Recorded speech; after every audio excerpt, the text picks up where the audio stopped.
In today's episode of the PostHog Presents podcast, I have an interesting guest with me here today. I'm with James Hawkins, and he is the CEO and co-founder of PostHog, an open source product analytics platform. And the more of you guys are out there getting obviously into product-led growth and more product analytics and really understanding why people do or do not your product, where they use, where they jump off, and what are the key moments of value for them is obviously important. So today we have James on the show to give us a bit of an insight into the world of product analytics. So welcome to the show. Thanks. It's lovely to be here. Thanks so much, Lucas. Very cool. Yeah. So give us a quick overview. What is PostHog all about in your own words? Sure. So we're an open source platform for product analytics. There are kind of two main things. We incorporate anything you need to understand and act on user behavior in your product. That is quite broad. So it means measuring kind of performance with analytics, diagnosing it with, like why are my funnels going well or badly with things like session recordings, heat maps.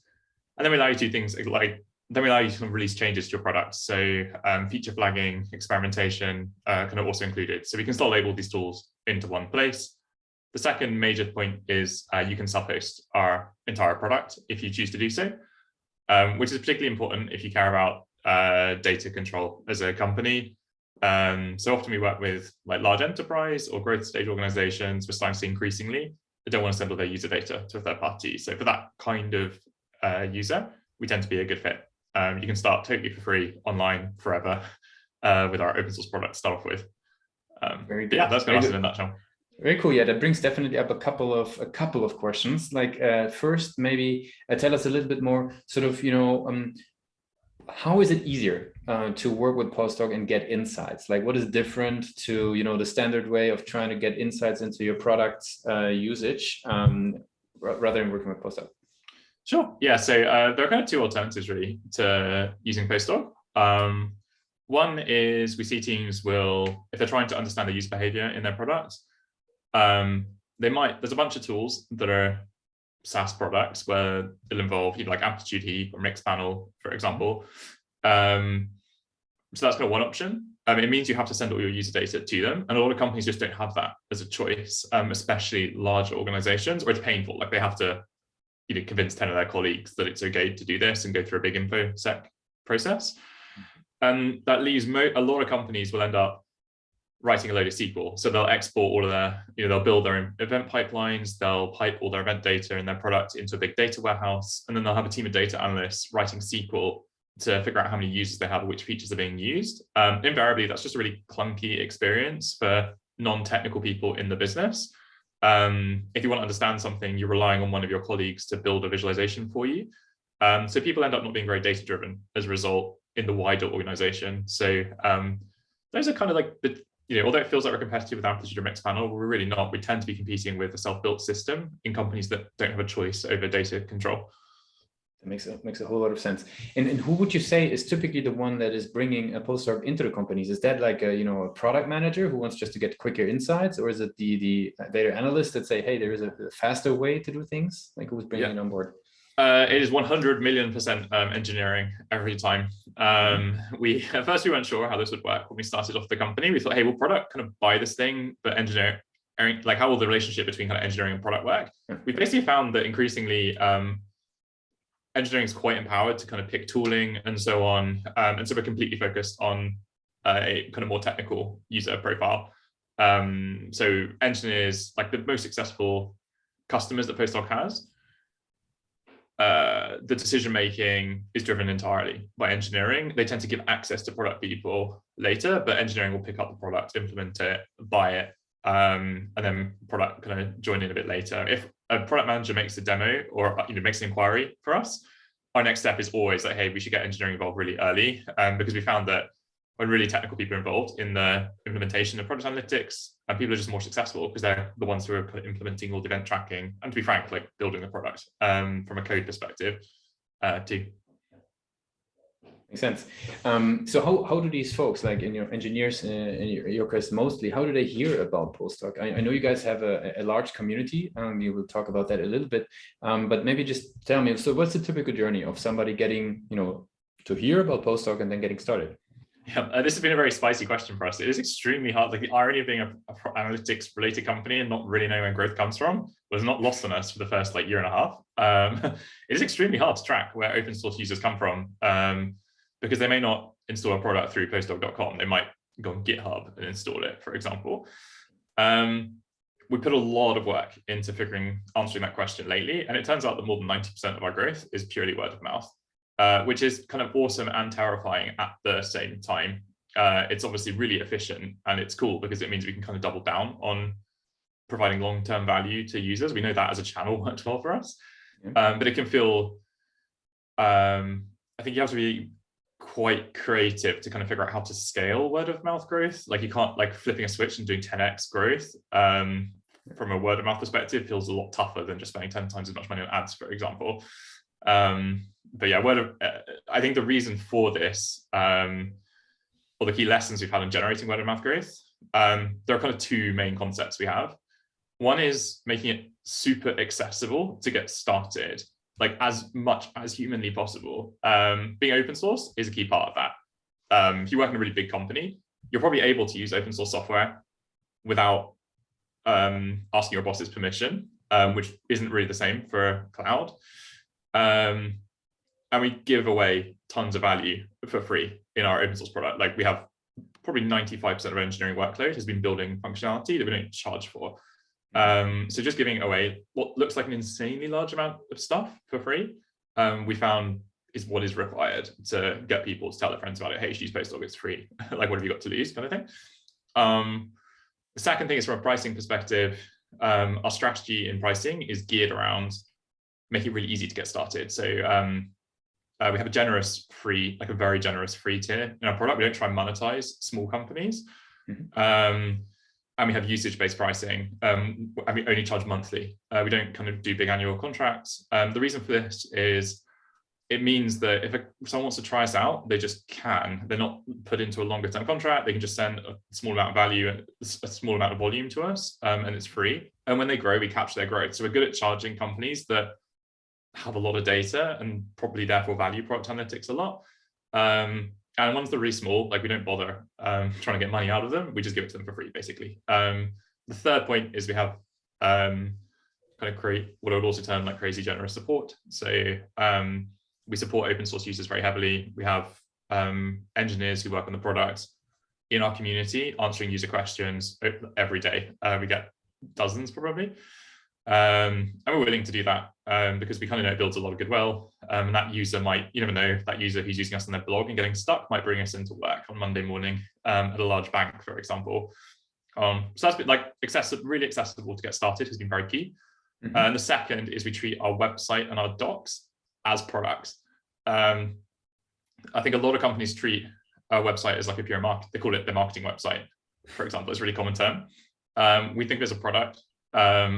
Whenever we've gone really deep on our website, it's basically our storefront. We have no sales team at all. We're a post-Series B company. And that's because we think of our website as our store. Our customer profile is very technical. The technical people generally we found will prefer to have transparent pricing that they can look up to get started totally for free. They want all the information up front. And I know a lot of what Puffmonk is doing is surfacing relevant information to people when they're making conversion decisions, basically. We've seen that kind of really play out. So we fully detail everything we can about how the product works. So hundreds of pages of docs. We have loads of case studies. We have all our pricing transparent online. We've even gone so far as all the way our company works internally is on the internet. So you can see how we hire or fire people, how much we pay people. We've made kind of everything available. Being ultra transparent and putting all of this information online has just led to people starting to it's given us a following, basically, and a different brand. It's completely different to all of our peers who are much more conventional, hey, book a demo, talk to sales, and then they'll sort of extort you and try and get money out of you to a certain extent. Whereas we've been hey, it just costs this much. We're very straightforward to deal with. Super interesting. One step back before we go deeper into the website there, we'll have a question on that. But what I'm curious, this community growth that you've been driving, I know it's a lot of word of mouth and through, for example, developer communities, but is there something that you've picked up or were you surprised about or you learned what it actually is required to foster and grow community around the product? Yeah, so I think one of them is It's a really small thing, but we quite early on we created a Slack group that we made accessible to anyone to join, and we kind of we linked to it from like our website, from our documentation, and from inside our product. It's just like, hey, if you've got a question, just come in here. We found that because it's a tool that's used by people at work all day, there's a very low, it just feels very informal. Whereas if you're emailing support or something, everyone's slightly defensive. And it feels like you're dealing with like a big insurance company or someone like that. Whereas with Slack, we found, hey, you've got to open all day at work. If we encourage people to go in there. So that worked really well, really early on. And we just made sure, the other thing I guess is like we made sure all of our engineers were in that community Slack channel and that they're providing support. So we don't put like non-technical support people between our end users and our engineering team. Like our engineering team just rotate who's kind of support hero for that week. And that direct connection has meant that we've built loads of relationships that are quite deep with people in the community. It helps us ship new features, kind of working like engineer with engineer. And it's greatly sped up our ability to release stuff. And it's really fulfilling for our own engineering team because they can literally see people trying to use the thing they're working on and getting feedback and then just iterating very fast. So yeah, like Slack has been a very powerful tool early on. So that's definitely one thing. The other thing is like how willing people are to help you out if you can articulate well what you need. So to give an example, in open source, there's a concept of good first issue, where basically you have all your code. And if you want to build some new functionality, if you create an issue in GitHub and you describe like, hey, this is what we're thinking of building next. If we describe something in a really vague way, no random stranger on the internet is going to pick it up because they won't really know what we want. They feel like they're going to waste their time writing code. Whereas when we're extremely specific over our roadmap, it's like, hey, we want like a button on this particular page that is like, does this. We have a really high hit rate for people. It's probably like 90% of issues you tag as good first issue and say, hey, this is one that like we'd love help with if anyone is interested in working with our technology and contributing to open source. So we found, being really descriptive over kind of what we're trying to do in the future has really helped people kind of take part in the community and start shipping and building things that are open source kind of into the project. Cool. I want to move back 1 second into what you mentioned, that the website is being treated as a product. What have you learned in then putting that major focus on the website? What is important when it comes to figuring out why people do or do not convert on the website? You have so very different and interesting flows on the website. Something that you've picked up over the time that you found that's actually quite interesting when it comes to increasing conversions on the page. Yeah, the most shocking one has been stuff like just how well users can self-serve when you enable them to do that.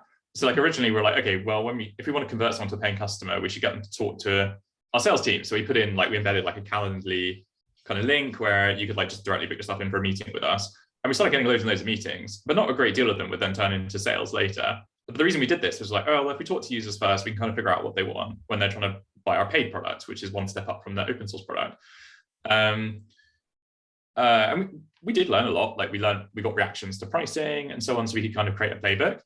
But as soon as we made everything self-serve completely, once we'd done that for a little while, it was like 5 or 10 times faster our rate of revenue growth. It was so much better.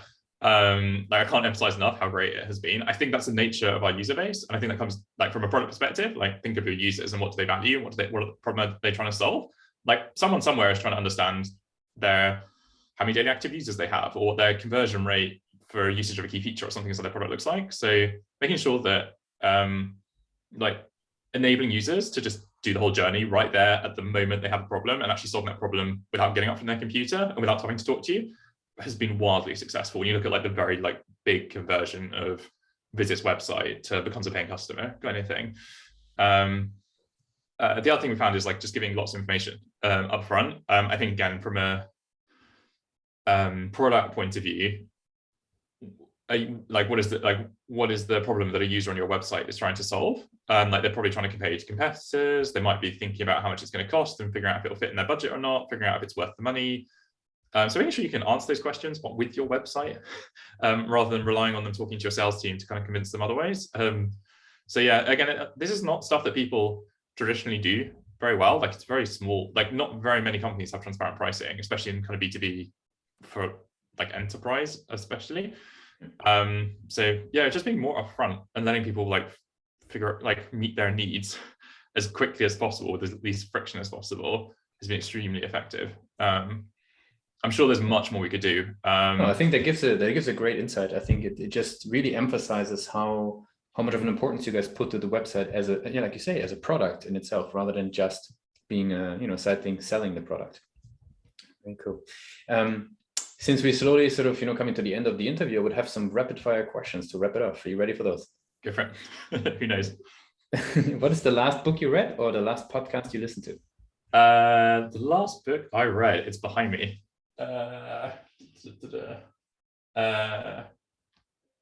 Dapper Dan. It's a particularly good book. It's basically about someone growing up in Harlem in the 70s from a very poor background. And the amount of hustle this guy has to go through. It's brilliant. It's kind of a mixture of there are business lessons in it, and it just gives you it gives you a really cool understanding of what life would have been like from someone from a totally different background to myself. So I heavily recommend people have a read. What is one single thing your company is focused on the most at the moment? Making our community self-sustaining. So we have like all these users, we give them lots of support and loads of information, give out free product, but trying to get people to answer each other's questions. So thinking about like what's the other side to that marketplace in our community and making that happen is something that's really key, at least for me personally today. If there would be no boundaries in tech, right? Everything is possible. Like what's the one thing you would fix for your role today? The one thing I'd fix my role? Mm-hmm. I think that's a great, I can't answer this question fast enough. Let me think. I